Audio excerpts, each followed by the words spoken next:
What's up everyone? So this video we're going to do a little bit something different from the old PvP Guild Wars and Arena. We're going to do a bit of a unit showcase. So I'm just going to talk about what units I have 6-starred and what my current side projects are, where I use them or how I think you could use them, what sort of artifacts are good, what sort of gear is good on them, and all of that good stuff. So basically let's kick it off here with our man DC Dark Corvus. So I got him pretty early. Initially, he seems like a really cool unit and a really fun unit to use. And I say initially, he is fun to use. It's just that he seems pretty weak in my opinion. Or you just need insane gear to make him work really well.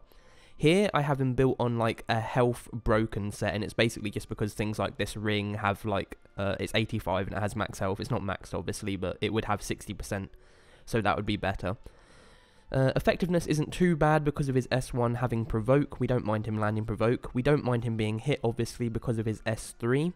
Now, here you can see I have 181% critical hit damage. It doesn't really matter. His S3 cannot crit. See, you'll see it there. Damage dealt and does not trigger critical hit because it does this, like, it's not really piercing damage. It just does a lot of damage. So here I've just built him for a lot of health. What do I use him for? I have used him in Guild War, but his problem is he's never fast, right? So your issue in Guild War, especially in a speed meta, is that people lap you. He's been used in an arena defense, and though it's hard to tell, obviously, how good he is there because I can't see it, I think he does work better when there's 4 things, because you can have something protecting him or something boosting him, you know? So he's going to get his S3 off, basically. That's kind of the deal here. I could build him if I wanted to use him for purely PvP with an immunity set. That is not a bad shout, basically. Because he is so slow, it's better that he doesn't get CC'd or they have to use a strip on him, etc. Here, I use him for, actually, Wyvern 11 tanking. That is why I've stacked so much health on him. And because Wyvern hits 3 to 4 turns, depending on its debuffs, on Wyvern 11, it's constantly triggering his S3, and I have the -1 cooldown. It works, he does do a bit of damage, and the main thing is he just survives the hits, right? So Angelica can heal him. That's kind of the deal. So, interesting unit. I would give him like a 3.2 out of 5, to be honest with you. A 3.2 out of 5 I think is fair. And yeah, moving on, Zeno. He was a free 5-star unit, for those that remember. Those that don't, he was just part of a challenge. He's not geared right now, but I would gear him health-based. In fact, say I had this Dark Corvus, but with a bit more crit rate, like 70% or something, that would be a fine set for Zeno, seeing as he scales off of health with all of his attacks. Look, scales off of health here. This one scales off of his health. Interesting passive. He has to be hit a lot for it to work, though, and 10 times. You don't want him to get hit 10 times, do you? I guess every AoE might be one trigger, but I'm not really sure, to be honest. I like to have him with the Abyssal Crown. That really does make him a CC machine. Purely only ever used him in PvP for so far. I like kind of used him in Arena, not really, and then I used him in Guild War attacks. He's in some of my videos, and when he CCs, he's really useful. I sometimes like using him as a lightning rod if the enemy have a lot of forest units, and I want to play fire or I want to play something different, and I want them to attack him because he has so much health. He's probably going to take at least 2 rounds of hits, which can be quite substantial. So, decent unit. Oh, look at that, data's changed. Proceed to lobby. Okay. So really we're using Zeno mainly, or I've only used him for Guild War offense. I think he is like a 2.3 out of 5 in my opinion. He's really useful for CCing, but he's not going to hit much damage, and he's just not going to do that much. He's not going to enable anyone else. That's a problem, right? Maybe he's enabling an ML says nowadays because of he's got all the stuns, but apart from that, silences are really good. Maybe there's some sort of cheese use in a raid. That is a potential where you can silence bosses, like those little side bosses, and just like cheese the whole fight. Definitely something to think about there. I haven't done it myself. Going to Cermia, so latest fire unit. Really happy I got her. As you can see, I've started skilling her S3, and I've already got the minus cooldown on Hot Streak, and she really does just get that off all the time. You're using your S3 so often, it's crazy. So I built her a standard attacker at the moment. No speed, that's fine. If I use her in PvP, which I do, I always give her a combat readiness enabler, like Shadow Rose or A-Lots, so totally fine there. She hits like a truck, Really, really, really useful. Used on my Golem 11 team. Built-in penetrate on her S3 is just absolutely amazing. I love that penetrating mechanic. So yeah, great unit. I would give her like a 4.6 out of 5 as an attacker, right? Like as for her job, she does her job very, very well. So yeah, good unit. Ludwig, great unit. I haven't got in geared at the moment, but he did have Cermia's gear, so he also hit like a truck basically. So far I can use him in arena speed clears because I have Crimson Arm in. We can see her later. So I really enjoy him as a unit. Really, really useful in both Guild Wars offense and arena offense. You can just do so much damage. Again, this unit I've skilled up, so he's got -1 turn cooldown on his old S3 there. So we can get that to 4 turns. And then I've got Time Matter. I really like this artifact on him here, because what I've been doing lately is, if I haven't been running an invulnerability user, I've been setting up a first turn kill with his Moonlight Blow, which has the highest multiplier. It does an insane amount of damage. You can see him on my Guild Wars, and he just gets his own invincibility, and then because he's done damage and killed an enemy, he's increased his damage for his next round of attacks. So he has invulnerability, he's not going to die, and then his S3 does more damage. So that's a really good way of using him in PvP. Now, I have actually used him a little bit in A11 and Banshee 11. I did clear with him on auto, but the problem is this just has a bit too long of a turn cooldown, and obviously bosses can't be affected by stuns, so you're kind of losing a bit of thing there. Overall usefulness, I would put him on like a 3.9 out of 5, I think. 3.9 out of 5 is pretty fair for him there. Decent damage dealer. He does need a lot of setup, which is his biggest drawback, and he does need pretty good gear, to be honest, to start scaling really well, but once you get there, he's very strong. Going to Queen Luna.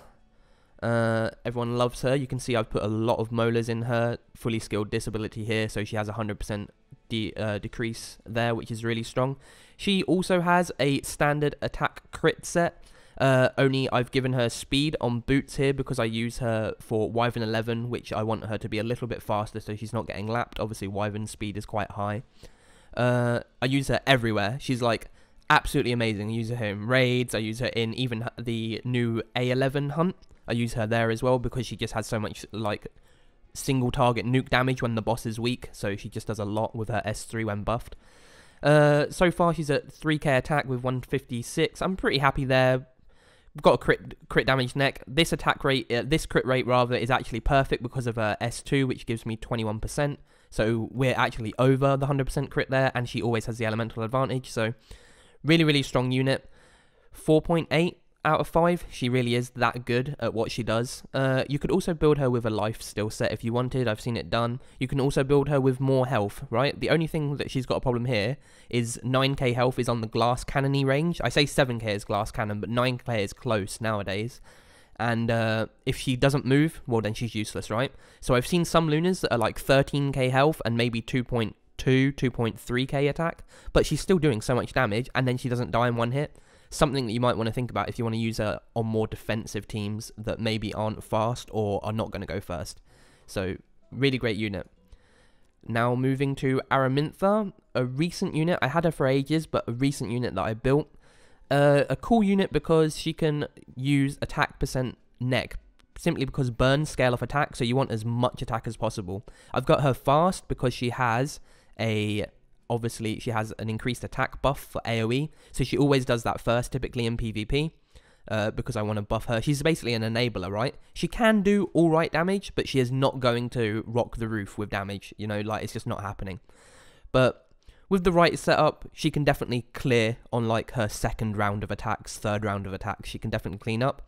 I'm fine with her speed here. She could be 180, she could be 190, that would be fine. 176 is alright, a little on the low end, but maybe with, oh no, no speed coming out of there. But I could mix stuff around if I wanted her faster. I don't need to have her faster. She has Etasi's Scepter. I think this is the best ability for her. I say that because her cooldowns are already relatively low when you've skilled them. I've reduced it here. So that's 4 turns with the school, and that is 3 turns with the minus cooldown. With Etasi's Scepter, 38%, and obviously when that's max, I think it might be 50%. At the beginning of her turn, just reducing it is just really making a difference. She's constantly got the AoE buff up. It's 2 turns, but with Etasi's Scepter, she can get it down so she can have it 100% uptime. I use her in Raid because I like to have a good AoE buffer, and Burn is not too bad. Obviously, when enemies have health, 66% of your attack is decent for a dot. I use her in Guild Wars offense with a combat readiness enabler, typically, or she can go in the Crimson Arm and Aramintha Ludwig team, that works.